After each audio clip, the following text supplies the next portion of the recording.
चलो नेक्स्ट है आपका कॉम्बिनेशन ऑफ रजिस्टर। कल वाले में ओम्स लॉ पढ़ लिया और उस पर न्यूमेरिकल कर लिया कि कांस्टेंट टेम्परेचर पर किसी भी सर्किट के अंदर अगर आप पोटेंशियल डिफरेंस क्रिएट करते हैं तो उसमें करंट उसके डायरेक्टली प्रोपोर्शनल होता है। V is equal to I R, ये पढ़ लिया। उसके बाद VI ग्राफ का जो स्लोप आता था, रेजिस्टेंस आता था, अगर IV ग्राफ होगा तो वो स्लोप 1/r हो जाता था। ठीक। दूसरा आपको बोले थे कि अगर आपको ग्राफ कई सारे मिलेंगे तो जिसका थीटा जितना ज़्यादा होगा उसका स्लोप उतना ज़्यादा होगा। ठीक। तो वो बेसिकली आपका हो गया था। नेक्स्ट आपके पास है आपका कॉम्बिनेशन ऑफ रजिस्टर। आपको रजिस्टर जो है दो ही तरीके से आप लगा सकते हैं, एक सीरीज़ में लगा सकते हो और एक पैरेलल में लगा सकते हो। तो सीरीज़ में आपके पास देख लो 3 रजिस्टर मान लिया है, एक का R1, एक का R2, एक का R3। इसको बैटरी से कनेक्ट कर दिया है, बैटरी की पोटेंशियल V है। ठीक। और स्टार्ट करने से पहले ये की पॉइंट्स याद रखना कि अगर आपने अपना रजिस्टर सीरीज़ में कनेक्ट किया होगा तो उसमें जो करंट होती है वो सेम होती है और जो पोटेंशियल डिफरेंस होती है वो हमेशा डिफरेंट मिलेगी। मतलब कि इसको अगर करंट मिलेगा, R1 को करंट मिलेगा R2 को भी करंट मिलेगा I और R3 को भी करंट मिलेगा I, लेकिन इनका जो पोटेंशियल डिफरेंस होगा वो अलग अलग होगा, क्योंकि हर रजिस्टर का पोटेंशियल अपना गेन करने का अलग अलग होता है। तो इसका पोटेंशियल V1, इसका पोटेंशियल V2 और इसका पोटेंशियल V3। ठीक। अब तुमसे कोई कहे कि इस सर्किट का टोटल पोटेंशियल कैलकुलेट कर दो, तो अगर तुम इस सर्किट को टोटल पोटेंशियल चाहिए, मतलब कि तुमको V टोटल चाहिए, तो V टोटल के लिए तुम क्या करोगे, तीनों सर्किट का पोटेंशियल जोड़ दो। तो ये हो जाएगा V1 plus V2 plus V3। अब ओम्स लॉ के हिसाब से, according to Ohm's law, delta V is equal to क्या होता है, I इंटू R। ये पता है। अगर यहाँ से मैं V टोटल निकालता हूँ तो delta V total is equal to I, और इन तीनों को हटा के एक लगा सकते हैं। इन तीनों को हटा के अगर एक लगा देंगे तो वो क्या क्या कहलाता था, R इक्विवेलेंट कहलाता था। तो आप अगर टोटल निकालोगे तो R यहाँ इक्विवेलेंट हो जाएगा। ठीक। अब ऐसे सोचो V1 के लिए अगर निकालना हो तो V1 इज इक्वल टू क्या लिखोगे, I इंटू R1। अगर V2 निकालना हो तो V2 is equal to I into R2, और अगर V3 निकालना होगा तो I इंटू R3। अब ले जाके पुट कर दो, तो V टोटल की जगह क्या रख सकते हो, I into R equivalent. V1 की जगह हो गया I इंटू R1, V2 की जगह हो गया I इंटू R2 और V3 की जगह हो गया I इंटू R3। ठीक। तो ये हो गया फिर तुम्हारा I is equal to R equivalent. तीनों में I कॉमन है, I को बाहर कर लो तो ये हो जाएगा I, अंदर क्या बचेगा, R1 plus R2 plus R3। तो I से I कट गया तो R equivalent is equal to R1 plus R2 plus R3। ये R इक्विवेलेंट निकला है। किसका इक्विवेलेंट निकला है, ये सीरीज़ में। कैपेसिटेंस में उल्टा आता था, कैपेसिटेंस में सीरीज़ का क्या हो जाता था, 1/C1, 1/C2 और 1/C3, तो उसे उल्टा हो जाता। तो समझ आया, क्लियर हुआ। ठीक। अब देखो तुमसे कोई अगर ये कहे कि तुम्हारे सर्किट का रेजिस्टेंस, तुम्हारे सर्किट का इक्विवेलेंट रेजिस्टेंस बढ़ाना है, तो जब भी तुम्हें अपने सर्किट का इक्विवेलेंट रेजिस्टेंस बढ़ाना होगा तो आपका सर्किट किस में कनेक्ट होना चाहिए, अगर सर्किट को सीरीज में किए होगे तो रेजिस्टेंस क्या हो जाएगा, बढ़ जाएगा, और अगर पैरेलल में किए होगे तो रेजिस्टेंस क्या हो जाएगा। यही रीज़न एक और है कि हमारे घरों में जो कनेक्शन होता है वो सीरीज़ होता है कि पैरेलल होता है, पैरेलल होता है, सीरीज़ नहीं होता है। पैरेलल किया जाता है डोमेस्टिक सर्किट में। रीज़न ये भी है पैरेलल करने की वजह से रेजिस्टेंस कम से कम हो जाता है, जिसकी वजह से जो हर डिवाइस है उसको करंट एक सफिशिएंट अमाउंट में मिलने लगता है। ठीक है। तो ये थोड़ा सा ध्यान रखना, पूछा जाएगा कि तुम्हारे पास रजिस्टर है तो उस रजिस्टर को किस में कनेक्ट कर दें कि उसका इक्विवेलेंट उसके इंडिविजुअल से ज़्यादा हो जाए। तो अगर तुमको रेजिस्टेंस इक्विवेलेंट ज़्यादा चाहिए, अगर इक्विवेलेंट ज़्यादा चाहिए उसके इंडिविजुअल से, तो तुमको उसको किस में कनेक्ट करना पड़ेगा, सीरीज़ में कनेक्ट करना पड़ेगा। समझ आया, क्लियर हो गया। ठीक। तो ये बेसिकली तुम्हारा सीरीज़ का हो गया। तो थोड़ा छोटी बात है उसको याद रखना। सेकंड आता है, आप अगर अपने रजिस्टर को पैरेलल में अगर कन्वर्ट करते हैं, तो पैरेलल में कन्वर्ट करते हो तो उसके लिए क्या देखना है, जो चीज़ में की हो वही चीज़ का रिवर्स कर दो। अब अगर अपने रजिस्टर को आप पैरेलल में कन्वर्ट करते हैं, ये हो गया R1, ये हो गया R2, ये हो गया R3।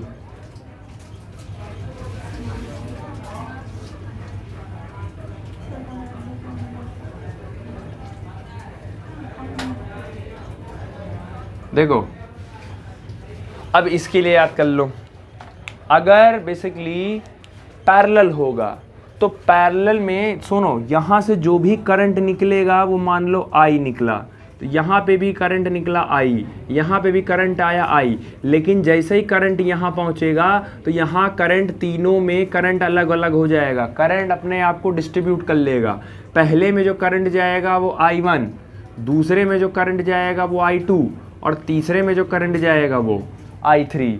तो इसमें करंट चेंज हो जाएगा, लेकिन इसमें तीनों में जो पोटेंशियल होगा वो क्या रहेगा, वो सेम रहेगा। अब इसमें क्या है, अगर आपने पैरेलल में कनेक्ट किया होगा तो पैरेलल में पोटेंशियल डिफरेंस क्या रहता है, सेम, लेकिन जो करंट होता है पैरेलल में वो क्या हो जाता है, वो डिफरेंट हो जाता है। तो अगर ये चीज़ याद है आपको तो आपको फिर आराम से आप इसको डराइव कर ले जाओगे। और यही सेम काम कहाँ किस में करके आए हो, अभी कैपेसिटर भी तो करके आए थे, कैपेसिटर भी बहुत ज़्यादा चेंज नहीं हुआ था। अगर आपको शायद याद हो तो किसी भी कैपेसिटर को कैसे, एक जनरल फार्मूला तो रटवाए थे ना, C=Q/V, ये होता है कैपेसिटेंस निकालने का फार्मूला, यही निकलवाए थे ना। एक झटके में अगर कोई कह दे आपको सीरीज और पैरेलल प्रूफ करने का, तो आप कैसे करोगे। हाँ, बस आपको इतना याद होना चाहिए कि कैपेसिटर है और सीरीज में है, तो सीरीज में होने के लिए वो 1/, में जाना चाहिए, और 1/, में होने के लिए बेसिकली क्या सेम होना चाहिए, चार्ज सेम होना चाहिए। तो इसको नीचे लाओगे तो यहाँ से लिख दोगे V=Q/C। अगर सीरीज में लगाए होगे तो सीरीज में कैपेसिटेंस के केस में, जब कैपेसिटेंस लगाते थे तो कैपेसिटेंस के केस में चार्ज क्या होता था, सेम होता था। जब उसको किस में लगा के रखते थे, सीरीज में, तो चार्ज सब में सेम होता था। तो शायद याद होगा क्या लिखते थे, Q/C1 प्लस Q/C2 और प्लस Q/C3, और फिर इजिकल टू इधर भी तो Q/C इक्विवेलेंट लिखते थे, Q कॉमन लेके काट देते थे, तो फिर 1/C1 plus 1/C2 plus 1/C3। तो वहाँ पे सीरीज के केस में कौन सेम था, चार्ज सेम था। तो बस पुराना वाला ही है, बस आपको कौन पैरेलल है कौन सीरीज है उतना खाली याद होना चाहिए। तो रजिस्टर को अगर आप पैरेलल में लगाए होगे तो पोटेंशियल डिफरेंस सेम मिलेगा और करंट अलग मिलेगा। अब देखो इसमें करंट अलग मिल रहा है, तो आपसे किसी ने कहा कि इस सर्किट के अंदर टोटल करंट कितना होगा, टोटल करंट, तो I टोटल कितना होगा। तो टोटल करंट कैसे पता करोगे, I1 plus I2 plus I3, तीनों को जोड़ दो by Ohm's law. By Ohm's law क्या होता है, डेल्टा V = I × R। अगर मैं यहाँ से I की वैल्यू निकालूं तो I = क्या लिख सकते हो, डेल्टा V/R, इक्विवेलेंट लिख सकते हो। अच्छा, अब मैं यहाँ से I1 निकालूं अगर, तो I1 = क्या, क्योंकि पोटेंशियल तीनों में सेम है, तो I1 = V/R1, I2 = V/R2, I3 = V/R3। ले जाके वैल्यू पुट कर दो। I टोटल की वैल्यू मान लो ये हो गई, ये हो गई I टोटल की वैल्यू, V/R इक्विवेलेंट, तो V/R इक्विवेलेंट। I1 की वैल्यू हो गई V/R1, I2 की वैल्यू हो गई V/R2, और I3 की वैल्यू हो गई V/R3। इसमें से V कॉमन कर लो, V/R इक्विवेलेंट, V कॉमन कर लो, अंदर बचा 1/R1, 1/R2 प्लस 1/R3। ठीक, V से V कट गया, तो यहाँ क्या बचा, 1/R equivalent = 1/R1 plus 1/R2 plus 1/R3। R3, ये पैरेलल का हो गया। अब तुमसे कोई कहे कि तुमको अपना इक्विवेलेंट रेजिस्टेंस घटाना है इंडिविजुअल से, तो आप अपना रजिस्टर किस में कनेक्ट करेंगे? किस में करेंगे आप? पैरेलल में करेंगे। अगर इक्विवेलेंट रेजिस्टेंस घटाना है इंडिविजुअल से, तो आप क्या करिए? पैरेलल में लगाइए। और अगर इक्विवेलेंट रेजिस्टेंस बढ़ाना है तो आप उसको किस में लगाइए? सीरीज में लगाइए। समझ आ गया? दूसरा, इसमें वहां भी दिए थे, अगर आपके पास सिर्फ 2 ही लोग हैं, अगर सिर्फ 2 ही रजिस्टर हैं, तो उसका इक्विवेलेंट डायरेक्ट निकालना क्या था वहां? R1 R2 upon R1 plus R2। ठीक, अध्याय शायद याद होगा, अगर कैपेसिटेंस जब आप पढ़ते थे तो वहाँ कैपेसिटेंस में भी अगर सिर्फ 2 ही प्रेजेंट होता था तो क्या लिखते थे? C1 C2 upon C1 plus C2। तो बेसिकली वो चीज़ें सेम है, बाकी और कोई डिफरेंस नहीं आएगा इसमें। समझ आया? डेरिवेशन है, देख लेना। बाकी तो क्वेश्चन ही पूछा जाएगा, आपको क्वेश्चन ही डायरेक्ट देगा वो सीधे V1 में आप क्वेश्चन दे देगा, कहेगा सीरीज पैरेलल में उसको क्या करिए आप? अरेंज करके उसका इक्विवेलेंट निकालिए। समझ आया? क्लियर हुआ? चल, पिछले में सीरीज और पैरेलल देखे थे, ठीक है? तो शॉर्ट में देख लो ध्यान से। अगर तुम्हारे पास सीरीज है, देखो कुछ चीज़ें उसमें नोट नहीं किए हो, डायरेक्ट के लिए हम बता दे रहे हैं। अगर तुम्हारा रजिस्टर सीरीज में होगा तो उसका R इक्विवेलेंट हो जाएगा R1 plus R2 plus R3, जितना भी लगाए होगे।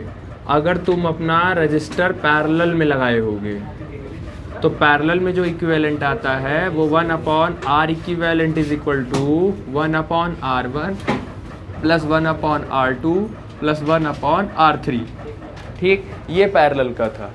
दूसरा, पैरेलल के लिए एक आपके लिए फ़ायदा ये कर देता है कि अगर मान लो कोई क्वेश्चन आप सॉल्व कर रहे हो और आपको उस क्वेश्चन में सिर्फ 2 ही रजिस्टर दिए हैं, या ऐसे कह सकते हो कि ये जो फॉर्मूला हम आपको दे रहे हैं R इक्विवेलेंट निकालने का, ये तभी लगाना जब आपके पास कितने रजिस्टर होंगे? 2 ही रजिस्टर होंगे। तो इसके लिए आप डायरेक्ट यूज़ कर सकते हो R1 into R2 upon R1 plus R2। तो ये डायरेक्ट यूज़ कर सकते हो, तो निकल जाएगा, थोड़ा सा सिंपल हो जाता है ये। ठीक, ये हो गई पहली बात। दूसरी, तुमसे अगर कोई पूछता है कि तुम्हें बेसिकली तुम्हारे पास रजिस्टर है और तुम्हें इक्विवेलेंट रेजिस्टेंस बढ़ाना है, तो अगर इक्विवेलेंट रेजिस्टेंस बढ़ाना होगा तो वो किस में कनेक्ट होगा? सीरीज़ में। और अगर इक्विवेलेंट रेजिस्टेंस कम करना होगा तो वो किस में लगेगा? पैरेलल में। याद रखना, अगर किसी भी सर्किट में रेजिस्टेंस बढ़ाना है कि बढ़ जाए तो वो किस में कन्वर्ट होगा? सीरीज़ में। और अगर किसी में अगर घटाना होगा तो वो किस में लगाओगे? पैरेलल में लगाओगे। ठीक। दूसरा, अगर 2 ही रजिस्टर दिए हैं तो direct R1 R2 upon R1 plus R2 कर देना, डायरेक्ट तुम्हारा निकल जाएगा। ठीक, ये काम हो जाएगा। एक फ़ायदा और इसमें, चलो मान लो एक कंडीशन और है, मान लो ये जो आप रजिस्टर लगा रहे हो R1 R2 R3 ये जो लगा रहे हो, तो ये अलग अलग ना हो के ये सेम हो गए। जैसे मान लो पहला लगाए हो 2 ओम का, दूसरा भी लगाए हो 2 ओम का, और तीसरा भी लगाए हो 2 ओम का, और इन सब को तुम सीरीज़ में किए हो। ठीक, अब आप प्रैक्टिकली फार्मूला डराइव कर लो, ये तीनों के तीनों किस में कनेक्टेड हैं? सीरीज़ में कनेक्ट हैं। हाँ, एक आप पहचानोगे कैसे कि ये सीरीज़ में है या ये पैरेलल में है? तो इसका रूल ये है पहचानने का, जैसे आप इसको पहचानोगे कैसे? रूल देखो, पहले हमको ये बताओ, ये एक वायर पूरा एक रेजिस्टेंस हो गया। अच्छा, ये वाला 2 ओम वाला यहाँ से शुरू हुआ और यहाँ पे क्या हो गया? ख़त्म। अगला रेजिस्टेंस फिर यहीं से शुरू होगा और आगे जाके ख़त्म हो जाएगा यहाँ पे, फिर अगला शुरू होगा वहीं पे और फिर ये ख़त्म हो जाएगा। तो समझो सीरीज़ पहचानोगे कैसे? एक वायर ख़त्म हुआ और दूसरा तुरंत शुरू हो गया, मतलब एंड टू एंड कनेक्शन जो चलेगा वो कैसे वो क्या कहलाएगा? सीरीज़। एंड टू एंड चल रहा है, एक ख़त्म हुआ दूसरा वहीं से शुरू हुआ, फिर एक ख़त्म हुआ फिर वहीं से शुरू हुआ, फिर ख़त्म हुआ फिर वहीं से शुरू हुआ, तो ये क्या कहलाएगा? सीरीज़ कॉम्बिनेशन कहलाएगा। मतलब पहचानोगे कैसे? एंड टू एंड कनेक्शन अगर चल रहा है तो वो कॉम्बिनेशन कैसा होगा? सीरीज़ कॉम्बिनेशन होगा। दूसरा, एक शॉर्टकट इसका देखो और आसान हो जाएगा। जाएगा। हमको ये बताओ, ये सीरीज में है, सीरीज में है, हम तुमसे पूछ रहे हैं इसका आर इक्विवेलेंट बताओ, इसका आर इक्विवेलेंट बताओ। तो इसका आर इक्विवेलेंट कितना आएगा? 2 + 2 + 2, तो इसका आर इक्विवेलेंट कितना आ जाएगा? 6 ओम। इसका एक डायरेक्ट देख लो। अच्छा ये बताओ, तीनों के तीनों सेम है, तो तीनों के तीनों सेम है, तो ये हो गया आपका 2, और तीनों कितने लोग हैं यहाँ पे? 3 है, तो × कर दो 3 से, तब भी कितना आ जाएगा? तो ये डायरेक्ट भी एक यूज़ कर सकते हो। डायरेक्ट एक आर इक्विवेलेंट का फॉर्मूला है, आर इक्विवेलेंट, ये 3 क्या है, कितने नंबर में है, तो इसका क्या रख सकते हो? n। और ये r क्या है, ये बेसिकली 2 ओम क्या रखे थे, इसका वैल्यू, तो ये हो जाएगा nr। तो r equivalent is equal to n × r। ये फॉर्मूला तब लगाओगे जब सारे रेजिस्टेंस की वैल्यू क्या रहेगी? सेम रहेगी। तो वो जोड़ने ओड़ने टेंशन मत लेना। अगर जैसे तुमसे कोई कह दे कि 6 6 6 और 6 ऐसे लगा है और कह रहा आर इक्विवेलेंट बताओ इसका, तो सारे सेम है ना। और जब सारे सेम हैं तो डायरेक्ट ये वाला लगाओ, n × r। n कितने हैं? 1 2 3 4, तो n की वैल्यू 4 और 1 की वैल्यू कितनी हुई? 6, तो 6 × 4 कितना हो गया? 24 ओम। तुम वैसे भी निकालोगे तो कितना आएगा? 24 ओम। तो ये जो फॉर्मूला है, ये फॉर्मूला तब लगाओगे जब सारे रेजिस्टेंस की वैल्यू क्या रहेगी? सेम। तो अगर आपके पास ऐसा आ रहा है कि R1 = R2 = R3, अगर सारे रेजिस्टेंस की वैल्यू सेम है तो डायरेक्ट ये लगा देना फॉर्मूला, तब जोड़ने ओड़ने की ज़्यादा झंझट नहीं है। हाँ, अगर अलग अलग होंगे, 1 2 है, 1 3 है, 1 4 है, 1 2 है, अगर ऐसे है तब तो फिर आपको नॉर्मल जैसे आप जोड़ के निकालते हो, आपको वैसे ही निकालना पड़ेगा। समझ आया? क्लियर हुआ? समझ आ गई? ठीक। अच्छा, अब मैं कहूँ इसका पोटेंशियल निकालो। अच्छा, सीरीज में क्या सेम होता है? पोटेंशियल की करंट। सीरीज में क्या सेम होता है? पोटेंशियल की करंट। करंट रटो, सीरीज में करंट सेम होता है और पोटेंशियल डिफरेंट होता है। तो अब आप बताओ, अगर कोई भी रजिस्टर सीरीज में कनेक्ट है, सीरीज में, तो सीरीज में कनेक्ट है ओम्स लॉ के हिसाब से, तो 3 ही वेरिएबल आपके पास हैं, एक है V, एक है I और एक है R। तो I तो तुम सेम ही कर दिए हो सीरीज में, तो बचा तुम्हारे पास क्या क्या? सिर्फ एक तो V और एक तो R। तो R तो तुम सीरीज का R इक्विवेलेंट से निकाल लोगे, तो बच क्या सिर्फ रहा है? V तो बच रहा है। इसका मतलब है सीरीज में क्या डिफरेंस होगा? क्या डिफरेंट होगा? V, पोटेंशियल डिफरेंट होगा। अब उसके लिए भी वही सेम रूल है, अगर सारे रेजिस्टेंस सेम होंगे, ठीक है, अगर पहले सीरीज का देख लो फिर करो, अगर सारे रेजिस्टेंस सेम है, तुम्हारे सारे रेजिस्टेंस सेम है और आपसे पोटेंशियल निकालने को कहा है, तो जो पोटेंशियल निकलेगा उसकी वैल्यू n = V/n डायरेक्ट निकाल देना, उस सर्किट का पोटेंशियल निकल जाएगा। जैसे मान लो इसको कनेक्ट किया गया, एग्जाम्पल के तौर पर इसको तुमने कनेक्ट कर दिया 6 वोल्ट से, मान लो तुमसे कह दिए कि 6 वोल्ट में। अब समझना ध्यान से, ये मान लो क्वेश्चन ही ले लो। ये एक क्वेश्चन तुमको हम दिए जिसमें हम कहे कि 3 रजिस्टर लगे हैं, तीनों के तीनों 2-2 ओम के हैं और ये 6 वोल्ट का है। तुमसे हम कहे इसका रेजिस्टेंस, इक्विवेलेंट रेजिस्टेंस निकालो। तो जो तुमको पता था, तो तुम R इक्विवेलेंट जो तुम जान रहे हो, R1 + R2 + R3 करके निकाले। तो तुम R1 करके निकाले तो 2 + 2 + 2 टोटल कितना आया? 6 आया।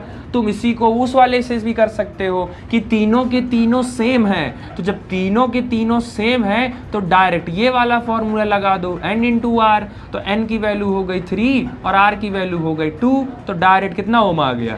तो ये फॉर्मूला तब लगेगा जब सारे रेजिस्टेंस की वैल्यू क्या रहेगी? सेम रहेगी। अच्छा, इसमें करंट, इसमें भी करंट वही जाएगा, इसमें भी करंट वही जाएगा और इसमें भी करंट वही जाएगा, करंट सब में सेम ही जाएगा। तो इसका जो करंट होगा, इसमें जो करंट फ्लो होगा वो I, इसमें जो करंट फ्लो होगा वो भी I, और इसमें जो करंट होगा वो भी I, क्योंकि सीरीज में करंट क्या होता है? सेम होता है। डिफरेंट क्या होता है इसमें?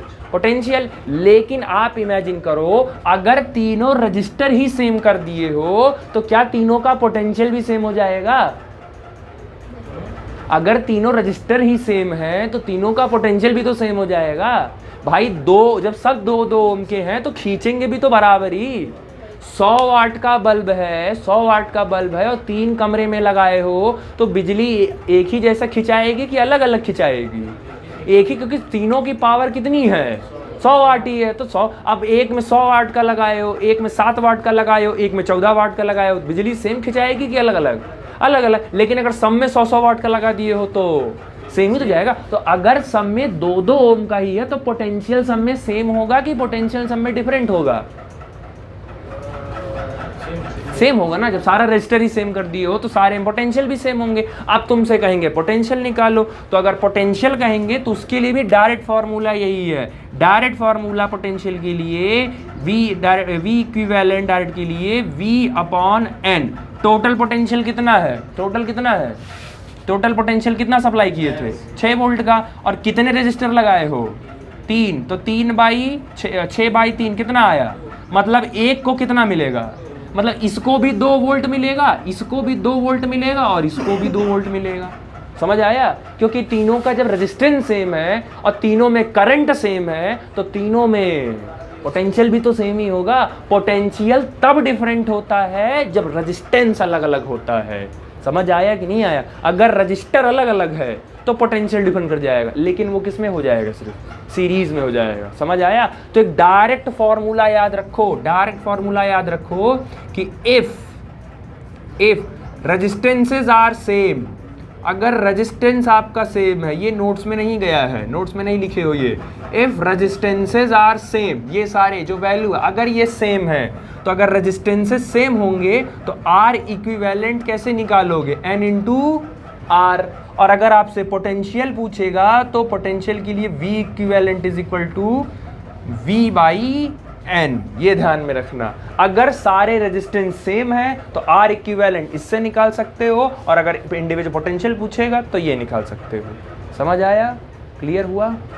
समझ आ गया ना? क्लियर हुआ ना?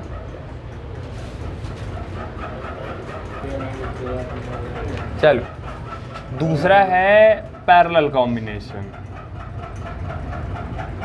तो पैरेलल के लिए देखो, अच्छा पहले क्लियर कर लो। पहला, पैरेलल में सेम क्या रहता है? करंट की पोटेंशियल, तो पोटेंशियल डिफरेंस सेम रहेगा, ठीक। और पैरेलल में डिफरेंट क्या रहेगा तुम्हारा? करंट तुम्हारा डिफरेंट रहेगा। पहले ये रटे रहो, ये समझे रहो। समझ आ गया? दूसरा, इसका जो R इक्विवेलेंट तुम निकाल के लाए हो, 1/R equivalent is equal to 1/R1, 1/R2, 1/R3, ठीक। हम एक एग्जाम्पल से पहले समझा दे रहे हैं, फिर इसका भी हम डायरेक्ट दे देते हैं। चलो, मान लो एग्जाम्पल के तौर पर कि if R1 is equal to R2 is equal to R3 is equal to, ये मान लो तुम्हारा हो गया 2 ओम। ध्यान से देखना, हम R1, R2 और R3 की वैल्यू 2 ओम मान ले रहे हैं, ठीक। तो अगर हम इस फॉर्मूले से निकालें तो 1/R equivalent is equal to क्या लिखोगे? 1/2 प्लस 1/2 प्लस 1/2, यही लिखोगे। अब ये लिखोगे तो ये क्या निकलेगा फिर? 2, और ऊपर ऐड करोगे तो क्या आएगा? 3। तो ये निकला है ना 1/R इक्विवेलेंट। तुमको क्या चाहिए होता है? R equivalent. तो पलटोगे ना इसको, तो जब इसको पलटोगे तो R equivalent is equal to क्या जाएगा? 2/, क्या यही आएगा कि नहीं आएगा? अब तुम मुझे बताओ, तुम यहीं से एक फार्मूला डराइव कर सकते हो क्या? ये बताओ, अगर मैं कहूँ डायरेक्ट फार्मूला निकालना है, डायरेक्ट, ये बताओ 2 क्या था? 2 ओरिजिनल रेजिस्टेंस था कि नहीं था? तो ऊपर लिख सकते हो R3 क्या है? कितना है? कितना लिए थे? 3 लिए थे ना। तो नीचे डायरेक्ट क्या लिख सकते हो? N लिख सकते हो कि नहीं लिख सकते? अब सोचो, अब इमेजिन करो, जस्ट एन इमेजिन करो, इसी क्वेश्चन को डायरेक्ट इससे करना होता तो इक्विवेलेंट R की वैल्यू कितनी रखते? देखो तीनों सेम है, तो R की वैल्यू क्या रखते? ऊपर क्या रखते? 2। और कितनी बार है ये? कितने बार है ये? 3 बार है, तो सीधे 2/। तो इतना मेहनत करने, लेकिन ये वही सेम, ये फॉर्मूला तभी लगेगा जब ये कंडीशन सब वैलिड कर दोगे। जब सारे रेजिस्टेंसेस की वैल्यू सेम होगी तो डायरेक्ट इक्विवेलेंट इस फॉर्मूले से निकाल लेना। समझ आया? और अगर अलग अलग होगी तब तो फिर करना ही पड़ेगा ना 1/1 करके आपको, लेकिन अगर सारे रेजिस्टेंसेस की वैल्यू सेम होगी तो ये निकाल लेना। क्लियर हुआ? पैरेलल है ना, तो ये तो सेम है, अब डिफर क्या कर रहा है, तो अब आपको करंट निकालना पड़ेगा।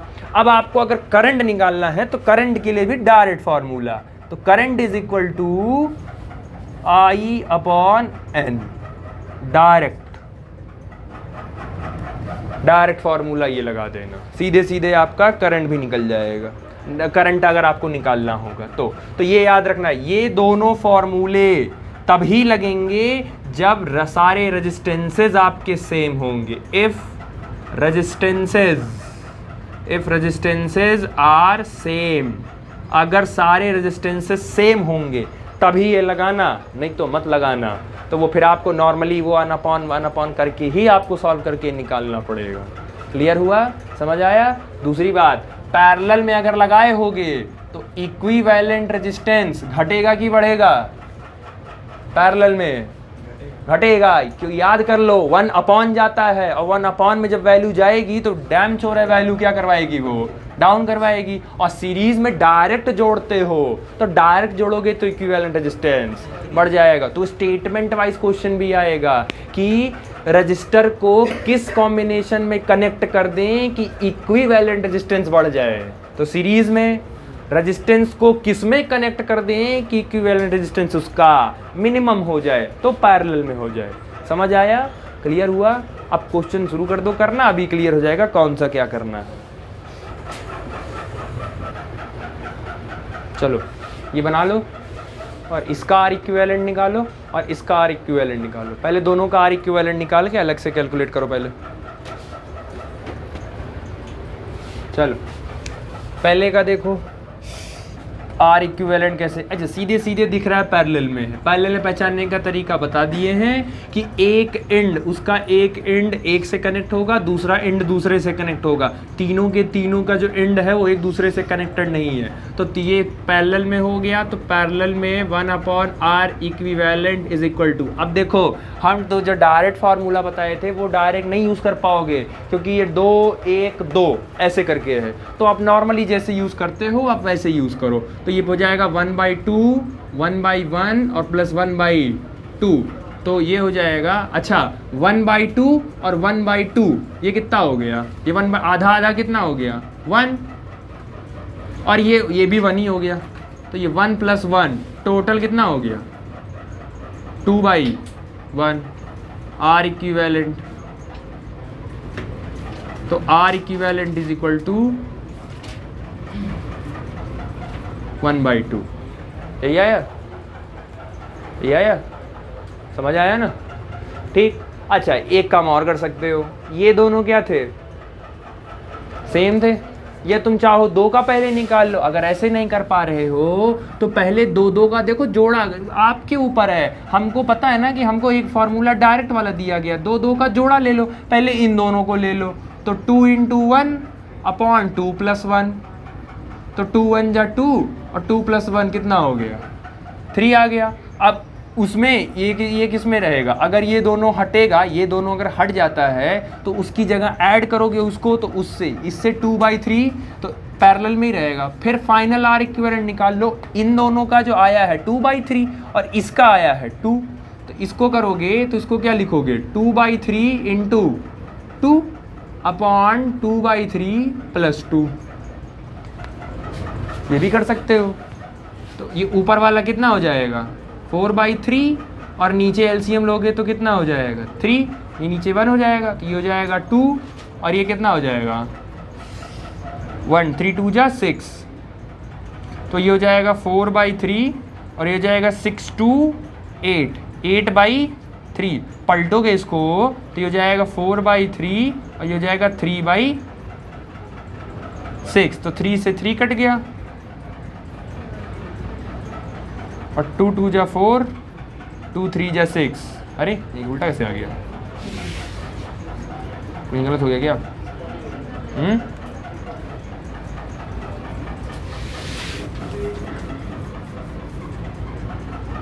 2/3। रुको जरा, कहाँ पे? रुक जा। इसको कर दो 4/3 और इसको कर दो 8/3। हाँ तो यहाँ 6 कैसे लिख दिए थे हम? हमें गड़बड़ हो गया था। तो ये हो जाएगा 4/3 और ये हो जाएगा 3/8। हाँ तो 3 से 3 कट गया, 4 1 जा 4, 4 2 जा 8, तो इसका इक्विवेलेंट आ गया 1/2। मतलब इस पूरे का जो R इक्विवेलेंट आया है, वो आया है 1/2।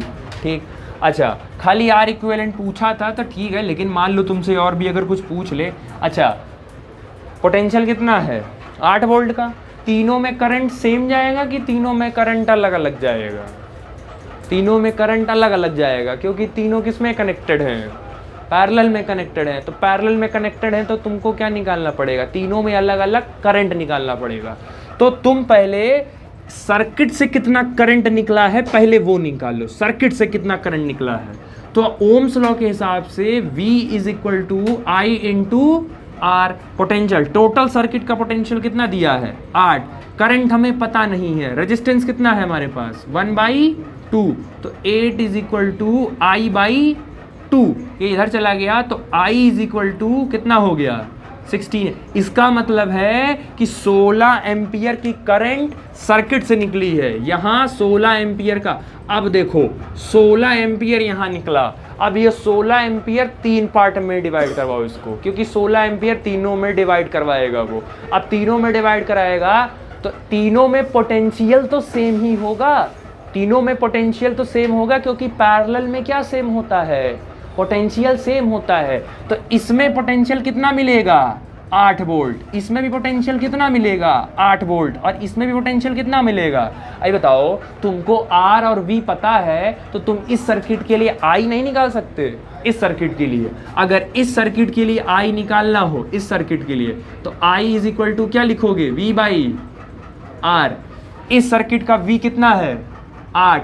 इस सर्किट का R कितना है? 2। तो काटो कितना आया, यानी कि कितना एम्पियर आया? तो इसका मतलब है पहले इसमें कितना करंट फ्लो होगा? 16 एम्पियर में से 4 एम्पियर इसको चला गया। अच्छा नीचे वाला भी तो सेम ही है, ये भी तो 16 एम्पियर में से 4 एम्पियर इसको चला गया। समझ आया? अब निकालो जरा बीच वाले के लिए। तो इसके लिए निकालोगे तो I = V/R। V इसके लिए V कितना है? 8 और R कितना है? 1। तो इसके लिए कितना एम्पियर आया? यानी बीच वाले के लिए कितना एम्पियर जाएगा? 8 एम्पियर। अब सोचो ऊपर वाले के लिए कितना एम्पियर गया? 4 एम्पियर। बीच वाले के लिए कितना एम्पियर आया? 8 एम्पियर। और लास्ट वाले के लिए तेरा टोटल जोड़ो, टोटल कितना एम्पियर हुआ? तो 16 एम्पियर घुसा था, 16 एम्पियर बटा और फिर वापस यहाँ 16 एम्पियर आपस में कंबाइन होके वापस सर्किट में चला आया। समझ आया? अभी आगे आपको किरचॉफ रूल भी पढ़ना है, यही कि जितना करंट एंटर करता है किसी सर्किट में उतना ही करंट वापस फिर बाहर निकल जाता है। तो 16 एम्पियर की करंट सर्किट से निकली थी, यहाँ जाके उसने डिवाइड हो गई अकॉर्डिंग टू देयर पोटेंशियल और अकॉर्डिंग टू देयर रेजिस्टेंस के अकॉर्डिंग। अब एक चीज इसमें और नोटिस करो, 2 ओम के लिए करंट कितना है? 4। और 1 ओम के लिए करंट कितना है? अब इसको पहले फील करो, उसको पहले समझो, क्योंकि न्यूमेरिकल तो करा देंगे लोग, पहले समझो 2 ओम ज्यादा है कि 1 ओम ज्यादा है? 2 ओम ज्यादा है। 2 ओम क्या है? रेजिस्टेंस है कि नहीं है? जिसमें रेजिस्टेंस की वैल्यू ज्यादा है उसमें करंट क्या है, और जिसमें रेजिस्टेंस कम है उसमें देखो करंट की वैल्यू। अब रेजिस्टेंस का फील हुआ कि जिसमें रेजिस्टेंस ज्यादा होगा उसमें करंट कम होगा, और जिसमें रेजिस्टेंस कम होगा उसमें करंट ज्यादा होगा। समझ आया कि नहीं आया? तो ये थोड़ा सा क्लियर है। वो डिवीजन ऐसे ही कराएगा, डिवीजन ऐसे ही क्योंकि रेजिस्टेंस डिसाइड करता है, कोई भी डिवाइस कितने रेजिस्टेंस का है वो डिसाइड करता है कि हमको कितना करंट लेना है। अगर पंखे का रेजिस्टेंस ज्यादा है तो करंट भी वो ज्यादा लेगा कि कम लेगा? अगर पंखे का रेजिस्टेंस ज्यादा है तो करंट कम लेगा, और अगर पंखे का रेजिस्टेंस कम है तो करंट वो ज़्यादा लेगा। समझ आया? अब हमको सिर्फ बताओ कि अगर आप एसी चलाते हो और पंखा चलाते हो तो किसमें करंट ज़्यादा खींचता है? एसी का करंट, एसी में करंट, एसी ज़्यादा बिजली बिल खींचेगा। अब अगर एसी बिल ज़्यादा खींच रहा है तो इसका मतलब समझ आया? तो वो थोड़ा सा क्रिस्टल क्लियर रखना। क्लियर हुआ? ठीक। अब दूसरा वाला कर लो, इसको नोट कर लो, करना हो। चल, ये दोनों किस में है? पैरेलल में है। अच्छा, पैरेलल में है और दोनों के सेम है। पैरेलल में है और दोनों सेम है, तो डायरेक्ट फार्मूला क्या बताए थे? R by N. डायरेक्ट लगा दो ना, आर बाई एन। तो इन दोनों के लिए क्योंकि दोनों के सेम हैं, तो उन दोनों के लिए लगाओगे तो सीधे आर बाई एन। आर की वैल्यू कितनी है? 2 और कितने हैं? 2। तो कट के कितना हो गया? अब इसको हटा दो यहाँ से और इसको हटा दोगे और इसको यहाँ पे जोड़ दो, तो ये कितने ओम का आ गया? 1 ओम का। अब ये तीनों के तीनों किस में हो गए? सीरीज में हो गए। सीरीज में हो गए तो सीरीज में निकालोगे तो आर सीरीज इज इक्वल 2 2 4 4 और 1 5, तो टोटल कितना ओम आ गया? यानी इस सर्किट का आर इक्विवेलेंट कितना है? 5 ओम है। अब सवाल ये है कि इस सर्किट से, समझो, सुनो, इस सर्किट से पोटेंशियल कितना है? इस सर्किट का पोटेंशियल कितना है? 10 वोल्ट। तो पहले निकालो कि इस सर्किट से करंट कितना पास हुआ। तो लगाओ ओम्स लॉ पहले। तो Ohm's law is equal to V is equal to I R. V कितना है? 10 वोल्ट। आई निकालना है। आर कितना निकाल के लाए हो?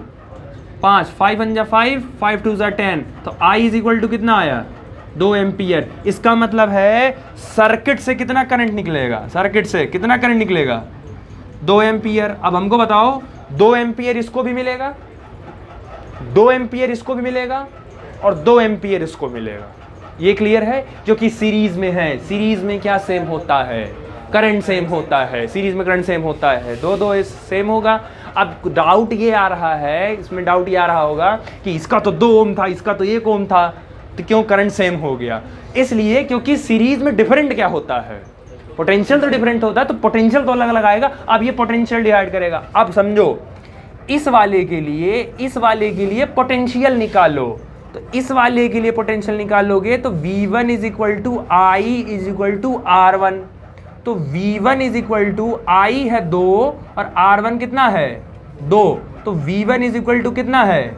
4 वोल्ट। यानी इसको कितना पोटेंशियल मिलेगा? 4 वोल्ट का मिलेगा। जरा इसके लिए निकालो। तो V2 is equal to I into R2। I कितना है? 2। R2 कितना है? 1। तो इसका पोटेंशियल कितना हो गया? 2 वोल्ट का। अच्छा, इसका भी था तो सेम पोटेंशियल इसका भी है। इसका कितना आया है? 4 वोल्ट का। अब समझो, पहले जो पिछले में समझे थे, समझना ये है, आपने कहा इसका पोटेंशियल 4 वोल्ट है, 4 वोल्ट है, इसका 2 वोल्ट है। अब ये समझो, इसका किसका पोटेंशियल ज्यादा है? पोटेंशियल ज्यादा किसका है? इसका 4 वोल्ट है। करंट इसमें भी 2 एम्पियर है। 2 वोल्ट के पोटेंशियल में भी करंट कितना सप्लाई किए हो, लेकिन दोनों का रेजिस्टेंस क्या था? अलग अलग था। भाई देखो, इसका रेजिस्टेंस कम था, तो अगर रेजिस्टेंस कम है और करंट ज्यादा और करंट सेम है तो पोटेंशियल ड्रॉप आउट कर गया कि नहीं कर गया? तुरंत पोटेंशियल ड्रॉप कर दिया वो। अगर रेजिस्टेंस कम है और करंट उसमें सेम पास कर रहे हो तो पोटेंशियल ड्रॉप कर देगा वो तुरंत। और अगर करंट सेम है, पोटेंशियल ज्यादा है, रेजिस्टेंस बढ़ा लेगा वो अपना। तो ये थोड़ा सा आप सीरीज और पैरेलल का जब आप न्यूमेरिकल लगाओगे तो क्लियर हो जाएगा। इसमें भी 4 वोल्ट, इसमें 2 वोल्ट, करंट दोनों में सेम। 1 ओम में 2 वोल्ट का पोटेंशियल और 2 ओम में 4 वोल्ट का पोटेंशियल। अच्छा, ये देखो डबल भी आ रहा है, 1 का 2, 2 का क्या आ रहा है? 4। तो ये थोड़ा सा क्रिस्टल क्लियर रखना कि अगर रेजिस्टेंस कम है, करंट अगर सेम है, रेजिस्टेंस अलग अलग है, तो अकॉर्डिंग टू देयर रेजिस्टेंस वो अपना पोटेंशियल एडजस्ट करेगा। ये भी थोड़ा सा ध्यान रखिएगा। समझ आया? क्लियर हुआ? तुमसे वो यही सब पूछेंगे, इक्विवेलेंट, फिर इंडिविजुअल में आई निकालो, वी निकालो, इंडिविजुअल में आर निकालो, वो यही आपसे क्रॉस करेंगे वो। आया? क्लियर हुआ? चलो, 2 क्वेश्चन है।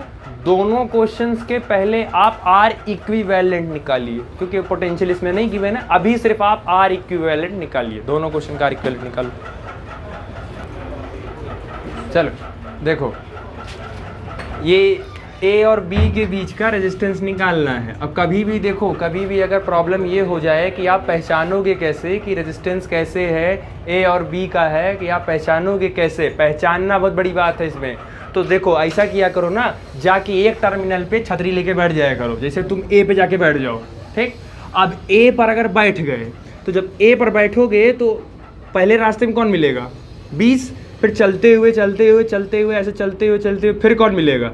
तो इसका मतलब है अगर यहाँ से ए से अगर करंट निकला होगा तो जो करंट 20 में जाएगा वही करंट तो 30 में जाएगा, और जिसमें करंट सेम होता है वो क्या हो जाता है? सीरीज की पैरेलल सीरीज। तो इसका मतलब है कि 20 और 30 ये किस में हो गए? सीरीज में हो गए। तो 30 और 20 कितना हो गया? 50 हो गया। तो अच्छा, नीचे तो तुम्हारा 50 ओम का ऑलरेडी है, और इधर ए था, इधर बी था, और इसके पैरेलल में एक और लगा के कनेक्ट कर दिए जिसका क्या हो गया?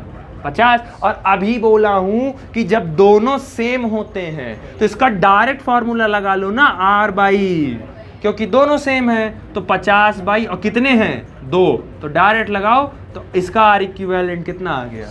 25 ओम आ गया। समझ आया? चलो अब इधर देखो, अब देखो पीछे से जरूर क्या करो। अब ये तो क्लियर कट दिख रहा है कि अगर तुम यहां से चलते हो तो 4 ओम और 1 ओम, इन दोनों में करंट क्या मिलेगा? सेम। तो ये दोनों किस में हो गए? सीरीज में। तो अगर सीरीज हो गए तो इसको ज्वाइन कर दो, तो 4 और 1 कितना हो गया? 5। तो इसको हटाओ और यहाँ पर 1 जोड़ दो, कितने का? 5 ओम का आ गया। 5 ओम और 3 ओम किस में हो गए? पैरेलल में। तो 2 लोग है ना, तो इन दोनों के लिए डायरेक्ट लगाओ क्या? R1 R2 upon R1 plus R2। तो इनके लिए 5 × 3 और 5 + 3, तो 5 × 15 और 5 × 3, तो इन दोनों का रेजिस्टेंस इक्विवेलेंट कितना आ गया? 15/8। तो इनको हटाओ यहाँ से और इनकी जगह 1 लगा दो फिर से। इसका कितना हो गया? 15/8। अब 8 और 15/8 किस में हो गए? सीधे सीधे दिख रहा है, सीरीज में है ये। तो सीरीज में है तो जोड़ दो, तो जोड़ोगे तो 8 + 15/8, एलसीएम लोगे तो 8, ये 1, तो ये हो जाएगा 64 + 15, 64 + 15 हो गया 79/8। मतलब टोटल का रेजिस्टेंस आ गया 79/8। समझ आया? चलो इसका निकालो इक्विवेलेंट रेजिस्टेंस। ध्यान से निकालना इसका इक्विवेलेंट रेजिस्टेंस। कौन कौन सीरीज में है पहले उनको अकॉर्डिंग, फिर कौन किसके पैरेलल में, वो करना भी निकल जाएगा। चलो देखो, ये दोनों सीरीज में है, 6 और 2 किस में हो गया? 8। तो इसको हटाओ और डायरेक्ट जोड़ो यहाँ कितने का? 8 ओम का। 3 और 1 4 सीरीज में है, तो डायरेक्ट इसको जोड़ो, ये कितना हो गया? 4 ओम का। अभी ये तीनों तो पैरेलल में हो गए, तो 1/8, 1/5 और plus 1/4 is equal to 1 upon R equivalent. चलो सबसे बड़ा नंबर पढ़ो टेबल सबकी। 8 × 1 = 8, ये नहीं आएगा। 8 × 2 = 16, नहीं आएगा। 8 × 3 = 24, नहीं आएगा। 8 × 4 = 32, नहीं आएगा। 8 × 5 = 40 सबके टेबल में आ जाएगा। तो एलसीएम क्या हो गया? 40। 8 5 = 5, 8 = 4, 10 = तो 10 8 18, 18 और 2 20, 20 और 3 23, 23/40, रिवर्स करोगे तो 40/23 ओम यूनिट के साथ। ए और सी के बीच में निकालना सर। हाँ ए और सी के बीच में हाँ, ए और सी के बीच में निकालना, क्या दिक्कत?